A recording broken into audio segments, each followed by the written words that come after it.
जय हिंद मित्रांनो. तर आपण आहे ना आज गोळा कसा टाकायचा आहे एकदम बेसिक पासून शिकणार आहोत.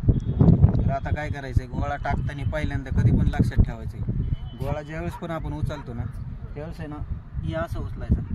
कारण काय होतं, ज्यावेळेस पण आपण जेवढे वेळ गोळा टाकतो, गोळा असं उचलून आपल्या बोटात पावर येते पहिली गोष्ट.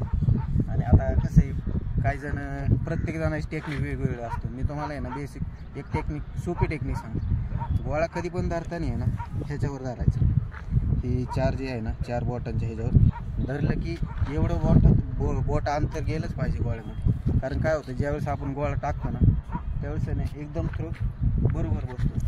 नाहीतर काय होतं, तुम्ही गोळा खाली धरला, काय होतं ज्यावेळेस आपण गोळा टाकतो गोळा असा फिरतो, गोळा असा फिरतो.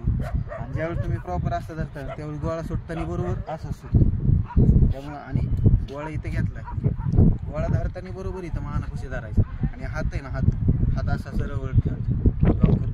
गोळा आला, गोळा धरला की गोळा डायरेक्ट टाकून द्यायचा. पण एक गोळ्याचं इथं तुम्हाला बेसिक वर्कआउट सांगते एकदम. ते आले की टाकायचं, म्हणजे गोळ्यामध्ये कसं हातामध्ये थोडंसं गरम होतं, हातामध्ये पावर येते. एक गोळा एक असा माना मागून घ्यायचा, परत अँटी क्लॉकवाईज, तर एक दुसरा असा.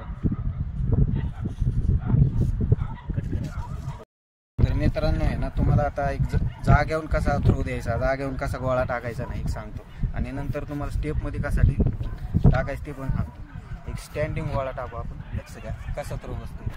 धरला, शोल्डरवर धरल्यानंतर काय करायचं, मी तुम्हाला सांगितलेलं मग अशी असं धरायचं गोळा. कमीत कमी एवढं अंतर आलंच पाहिजे, म्हणजे बरोबर बोटावर बसतो गोळा. धरल्यानंतर डायरेक्ट मानावर धरायचं गोळा. हात कधी पण सरळ ठेवायचा, जोरात पुश करायचा गोळा टाकताना कधी.